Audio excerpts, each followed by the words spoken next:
Bonsoir tout le monde. Ça va bien? Oui. Je vous dirais que, en premier lieu, je vous dirais que je suis un petit peu fragile. Même les enfants, les jeunes, m'ont dit, monsieur, vous semblez stressé. Non, je suis un peu plus émotif. Les secondaires 5 qui terminent cette année, c'est les petits bébés de pandémie qui sont arrivés en 2020. On hurlait, on allait les chercher dans leurs locaux, on les emmenait au département de musique, on allait les reporter.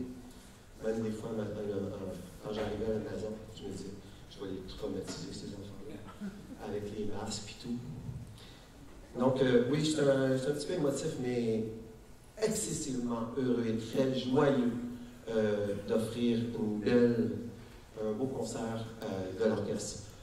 Je ne pouvais pas passer à côté avec le boléro de Ravel. Maurice Ravel fête son fête. Une autre façon de dire ça, mais c'est ça quand même. C'est le 150e anniversaire de décès de Maurice Ravel. Donc, on ne pouvait pas passer à côté de jouer du Ravel. La prochaine pièce que vous avez au programme, c'est le 4e mouvement de la Symphonie fantastique opus 14 de Hector Berlioz. Hector Berlioz, avec la Symphonie fantastique, juste pour vous mettre un petit peu dans les mêmes années, pas longtemps après, il y a un certain Ludwig van Beethoven qui crée la 9e symphonie. Donc, c'est à peu près dans ces époques-là qu'on l'entend. Mais Berlioz, avec son génie, a comme créé, on pourrait dire, une première musique de film. Quand on parle de musique de film, on parle surtout au point de vue de musique sérieuse, la musique des poèmes symphoniques. C'est-à-dire que tu as la musique, mais il y a une histoire derrière. Donc, je vous dis, c'est le 4e mouvement de la symphonie. Il y a 5 mouvements dans la symphonie. Il y a la passion et rêverie, le bal, le Saint-Chant, le 3e, la marche au supplice du 4e mouvement, et le 5e, les songes de nuit de Sabbat. Juste pour faire une histoire courte, c'est l'artiste qui tombe endormi et rêve d'une belle demoiselle qui tombe éperdument amoureux. Cependant, ça ne se passe pas comme ça voudrait. Et juste pour faire une histoire courte, quand il arrive au marche au supplice, il a fait un mauvais rêve, qui rêve qu'il l'a su, peut-être par jalousie ou je ne sais pas. Et dans son rêve, étant certainement très, très triste ou pas très joyeux, ben, il prend l'opium pour se faire en sorte d'endormir sa peine. Cependant, seulement pour dormir, mais pour mourir, mais il fait seulement dormir et il rêve à nouveau qu'à cause justement de cette tuerie-là, il y a une marche au supplice. Et je vous lis un petit peu le titre qui va dessus. Ayant acquis la certitude que non seulement celle qui l'adore ne répond pas à son amour, mais qu'elle est incapable de le comprendre et que, de plus, elle en est indigne, l'artiste s'empoisonne avec de l'opium. Je tiens juste à vous dire. La dose du narcotique, trop faible pour lui donner la mort, le plonge dans un sommeil accompagné des plus horribles visions. Il rêve qu'il a tué celle qu'il aimait, qu'il est condamné, conduit au supplice et qu'il assiste à sa propre exécution. Le cortège, la marche, s'avance au son d'une marche, tantôt sombre et farouche, tantôt brillante et solennelle, dans laquelle un bruit sourd de pas graves succède sans transition aux éclats les plus bruyants. À la fin de la marche, les 4 premières mesures, je vous dis pour les âmes fragiles, je vous avertis, 18 ans et plus, les 4 premières mesures de l'idée fixe réapparaissent comme une dernière pensée d'amour interrompue par le coup fatal. On va l'entendre au solo de clarinette. On entend alors 4 notes descendantes représentant la tête du condamné qui roule. Sur une l'arrangement de Mark Rogers. Le quatrième mouvement, la marche au supplice d'Hector Berlioz.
La prochaine pièce a m'ému beaucoup parce que c'est une pièce que c'est eux autres qui m'ont fait connaître.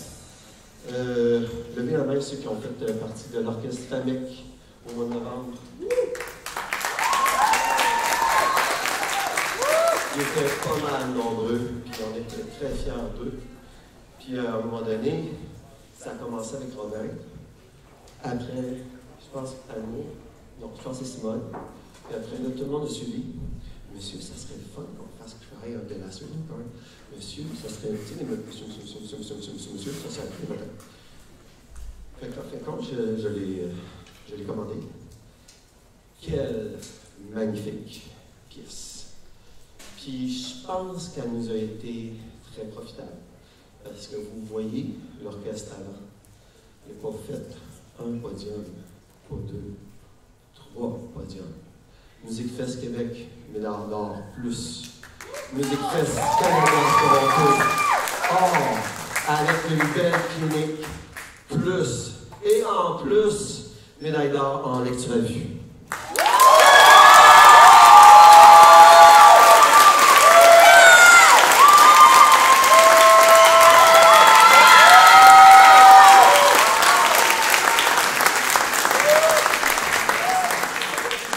Papa était bien content. Très content, mais très ému. Pour présenter la pièce, j'ai griffonné quelque chose, ça vaut, peut-être que je vais sortir du texte, mais enfin. De la première à la dernière note, l'intensité du drame est dépeinte par la plume de Rossano Galante.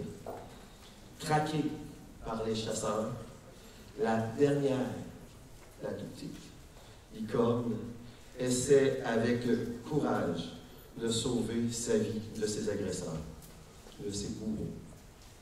Le thème est rempli de tristesse, de nostalgie peut-être, parce qu'il y a quand même peut-être des souvenirs qui se passent aussi, parce qu'on peut penser qu'on a des souvenirs nous aussi. Mais le thème rempli de tristesse, avec une orchestration très riche qui rend mémorable ces pages.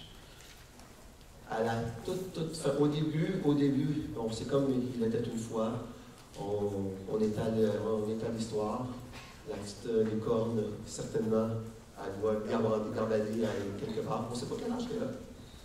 Et éventuellement, ben, à la toute fin, elle est tirée, elle est tuée par un des chasseurs. Et à la toute fin, vous fermez les yeux à cette place-là, il y a un duo de flûte, comme si on imaginait que la licorne était décédée et sa petite maman du haut du ciel vient la chercher. C'est la dernière licorne. Le Rossano Galante, Cry of the Last Unicorn.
ça va être difficile tout à l'heure. Tout à l'heure, j'en parlais avec une maman de la fondation.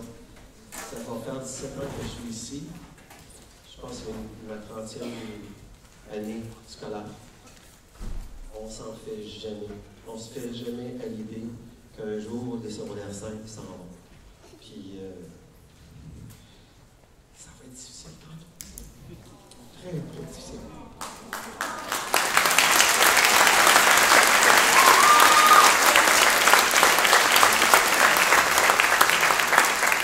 Ils ne savent pas, et vous non plus, vous ne savez pas. Il y a une raison, je trouve ça difficile, parce qu'il y a des choses qui s'en viennent. La danzone numéro 2. Arturo Márquez, le composant en 1950, l'un des plus éminents compositeurs mexicains, a découvert la musique auprès de son père, un mariachi, et de son grand-père, un musicien traditionnel. Cette exposition précoce à divers styles musicaux allait influencer ses futures œuvres.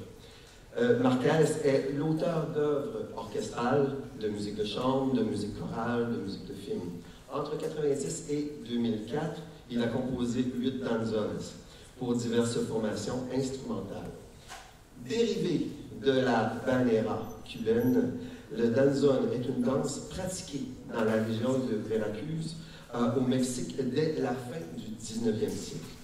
La danzone numéro 2 de Márquez reprend les caractéristiques mélodico-rythmiques et harmoniques du danzón traditionnel, ainsi que sa forme en rondeau.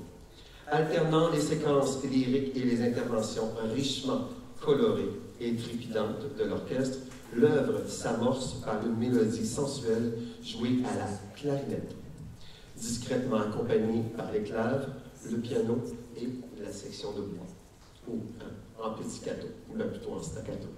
Puis soutenue par le rythme obsédant des claves, la musique va s'animer progressivement jusqu'à entraîner tout l'orchestre dans un irrésistible tourbillon, une sorte d'apothéose de la danse. C'est une transcription de Oliver Nickel d'Arturo Marquez, danzón numéro 2.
Premièrement, dans la dernière pièce.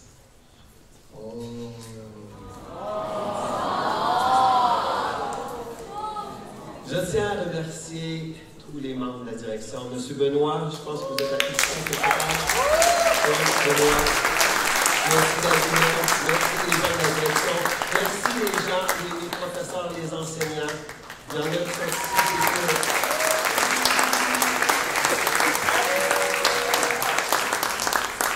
Merci, Mme Gravel, Monsieur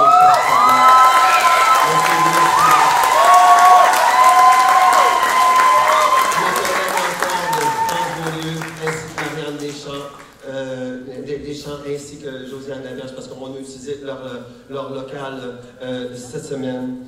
Jean-François Gauthier et Mme Bouix à l'accueil. Je tiens à remercier tous les gens de la Fondation, M. Dominique Vallerand. Merci. Merci d'être là. Merci pour les jeunes.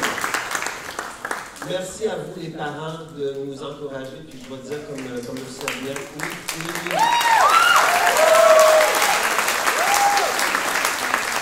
Je vais dire comme le Seigneur, bien des fois, ils ne partent pas de l'école, c'est pas de notre faute, là. Ils se rendent tard, mais c'est ça. Si on les avait pas, on ne serait pas là. Moi, je me considère beaucoup plus, puis je pense que tous mes collègues aussi. On est plus une bougie d'allumage.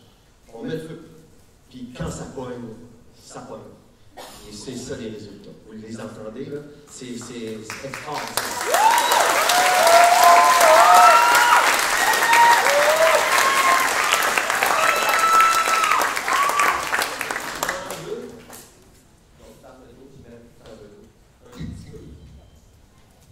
Là, ça va être difficile à jouer, c'est sûr.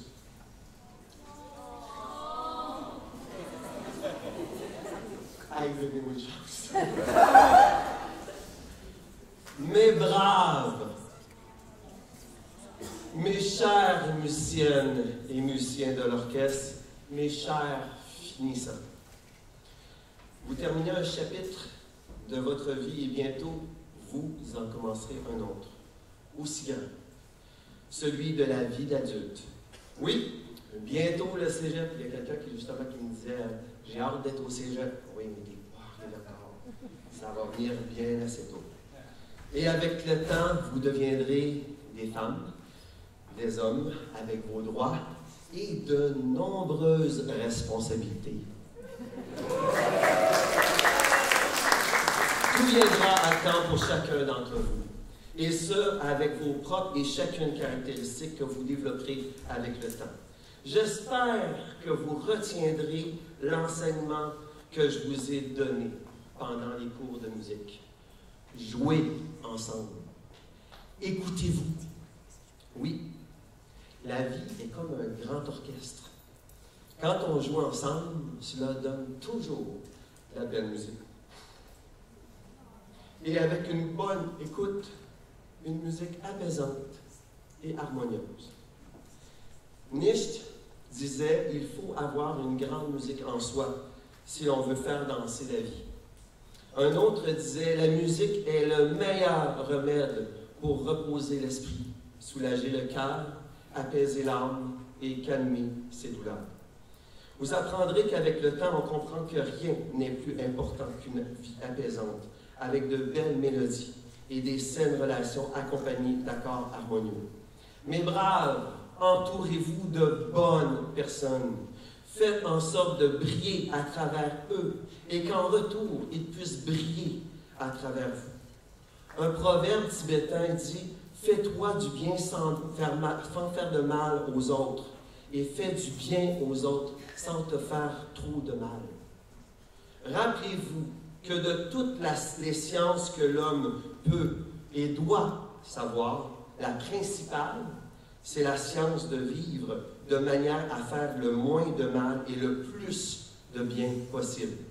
C'est vrai, nous ne sommes pas tous dans le même bateau, mais nous sommes dans la même tempête. Certains ont un yacht, d'autres des canots. Seulement, être gentil et tendre la main si vous le pouvez.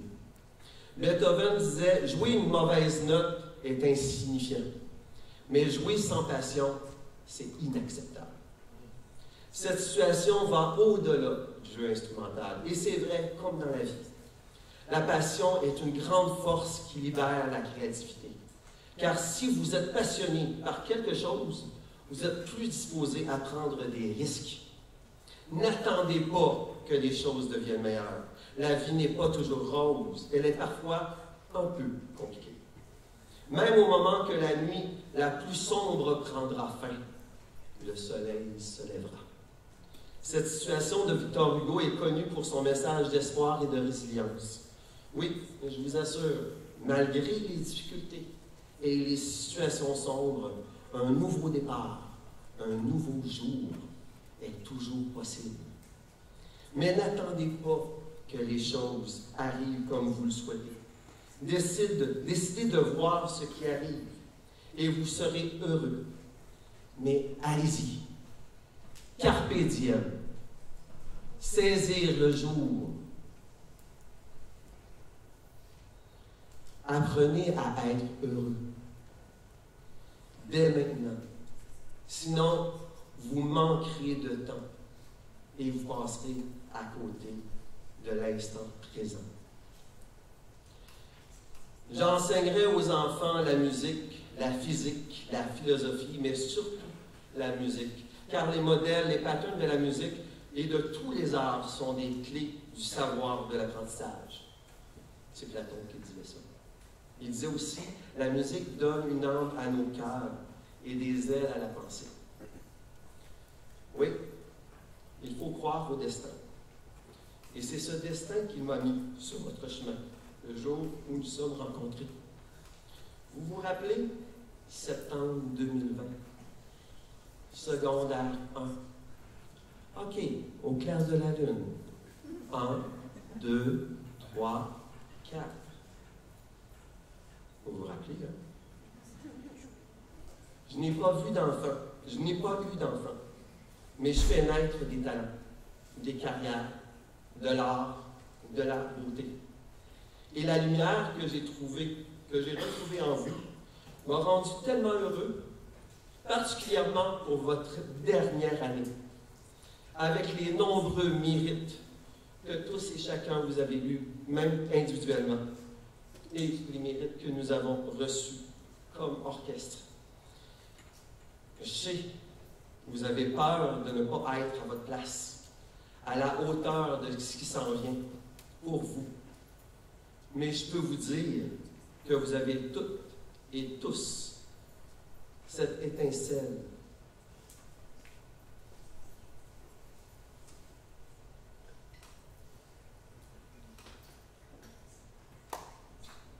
Tous et toutes cette étincelle.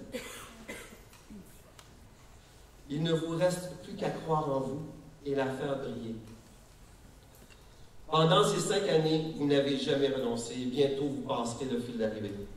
Pendant 2 belles années, vous avez été mes chers élèves et ce fut un très beau cadeau que la vie m'a fait. L'amour est immense et on ne sait jamais où elle peut nous mener. Mes élèves, mes enfants, je vous aime et je vous aime.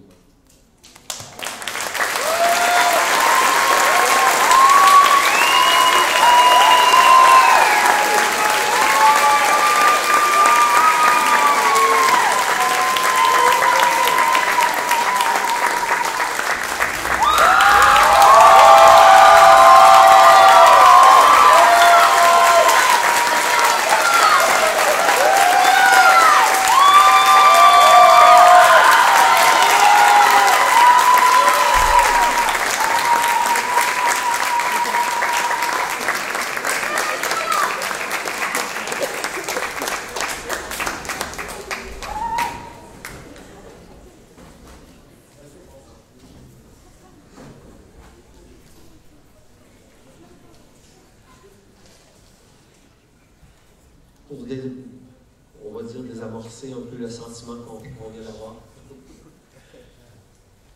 Les plus belles pages de la musique de 1984 je ne vous nommerai pas les pièces, même je pense que c'est nommé dans le programme. Mais quand il y a des fantômes, on appelle qui?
Il y a Hélène qui aurait besoin du micro. Absolument. Il est là, le micro sur la chaise, tout juste devant vous. Est-ce que Alison vient te rejoindre? Oui, Alison te rejoint.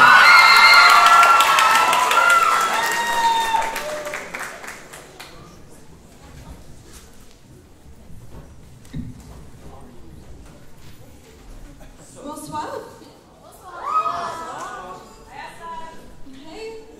J'aimerais d'abord vous remercier d'avoir eu la grande gentillesse de venir assister à notre concert ce soir. Vous venez d'entendre le tout dernier concert des finissants 2025 de l'Orchestre à vin et percussions sous la direction de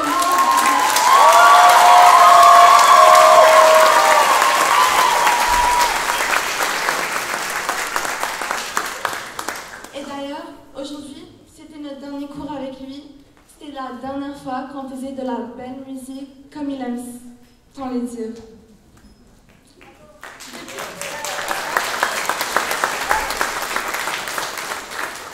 Depuis 5 ans, on avait eu la chance d'être en musique études, d'être guidés par des enseignants incroyables qui ont chacun laissé leur empreinte. Ce dont ma camarade va vous en parler. Je voudrais tout d'abord remercier Mme Gravel pour nous avoir formés, de nous avoir donné une base aussi solide et pour son optimisme constant. Mme Gravel qui s'était dépêchée à nous donner des instruments par peur d'une interdiction de jouer de la musique. Mme Gravel qui rendait chaque cours intéressant par sa bonne humeur et sa joie de vivre contagieuse. Sans vous, sans votre implication primordiale dans la formation des nouveaux, dans la comédie musicale et le département complet, on ferait dur.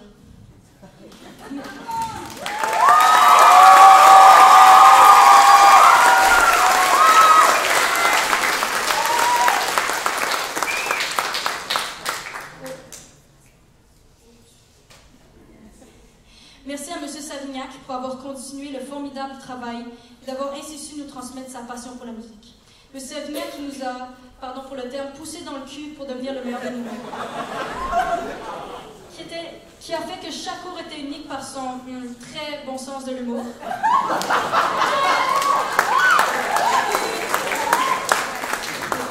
Ce qui est spécial avec M. Savignac, c'est qu'il nous a transmis l'amour de la musique à travers sa bonne humeur, son énergie et ses blagues. Mais ce qu'on a retenu de lui, c'est que malgré tous les efforts qu'on a rencontrés durant le secondaire, on n'est jamais tombé comme lui.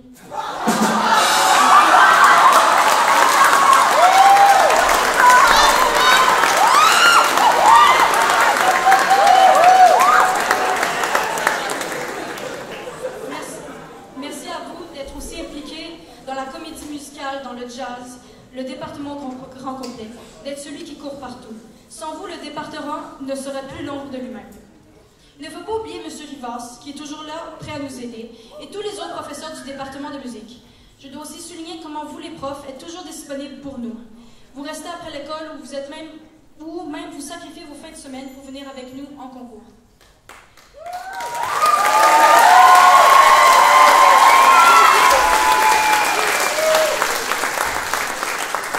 Et finalement, merci à vous, M. Daudier, pour nous avoir suivis pour la fin de notre secondaire. Vous êtes toujours présent pour nous, toujours à l'écoute. Vous avez terminé notre formation commencée par l'incroyable travail de vos collègues. Vous avez fait de nous de vrais musiciens. Sans votre dévouement, votre entrain, votre implication envers non seulement la comédie musicale et le départ au complet, mais aussi envers chacun de nous, nous n'en serions pas là.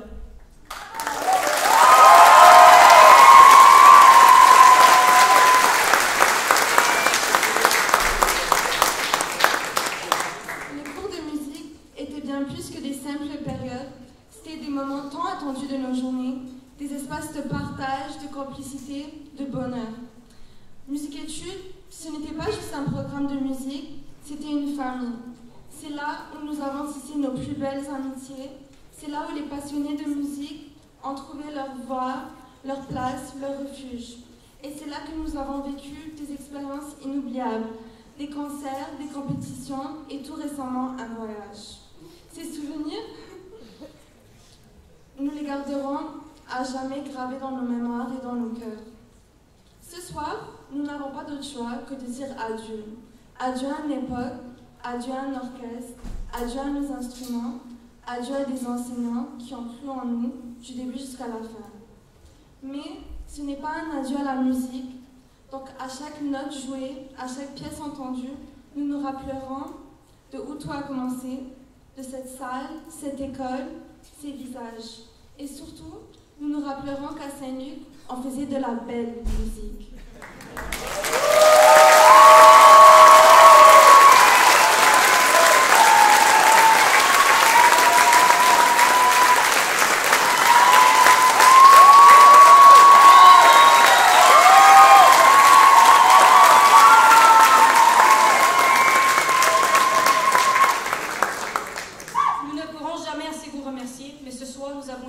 Le mieux possible.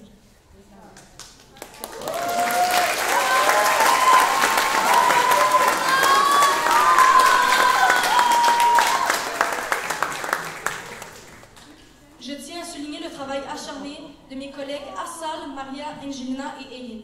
Sans elles, il n'y aurait pas eu cette magnifique affiche. Je tiens donc à les remercier pour cette merveilleuse initiative et à leur dire vraiment bravo.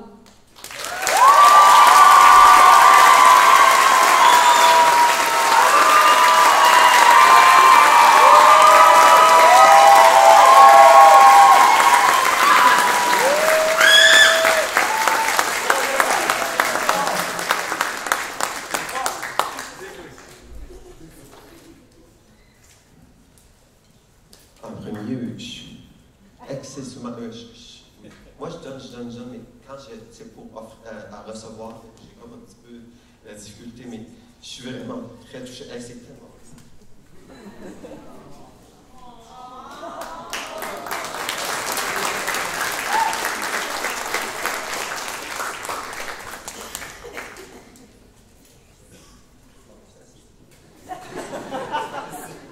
On va en faire une autre, clairement, pour bien terminer. Sérieusement, merci, je vous aime, merci, merci, merci, merci, merci. Oh là, on va fêter. Là, c'est allé, là, ça on va fêter. Puis, c'est ça. Là, je vais lâcher mon fou. Puis, je vous l'ai déjà dit. Moi aussi, j'ai déjà été adolescent.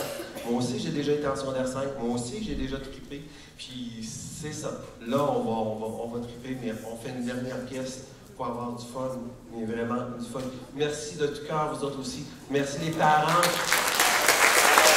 Merci.